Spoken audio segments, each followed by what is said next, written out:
بسم الله الرحمن الرحيم دمان مسلمين عالمك قارهان موادنين الصومالية ميل كستا اي جوغان السلام عليكم ورحمة الله وبركاته الله يا مهد اسكاله inaan wada qaybsanno farxadda iyo hambaliyada ciida barakeysan ee ciidul adxa oo astaan u ah isu naxariisashada ilaalinta danta guud iyo midnimada muslimiinta maalmahan barakeysan ee bisha carafo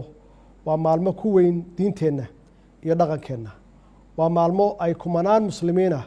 u jihaystaan sanad kasta gudashada waajibaadka xajka iyadoo naftooda dadkooda iyo dalkoodaba alla uga baryaya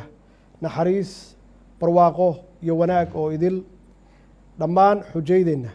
iyo inta kale ee gudanaysa waajibaadka xajka waxaan alla uga baryaynaa inuu ka aqbalo acmaashooda wanaagsan walaalayaal waxaan u dabaaldegaynaa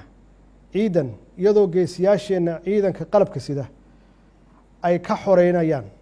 maleeshiyaadka argixisada ah degaano hor leh oo cadowgaasi ay ku dhibaateeyeen dadkeenna kana soo maleegaan dhagarta iyo gumaadka ay ku hayaan shacabka Soomaaliyeed sidaas awgeed waxaan hambalyo gaar ah aan u dirayaa halyeeyadeenna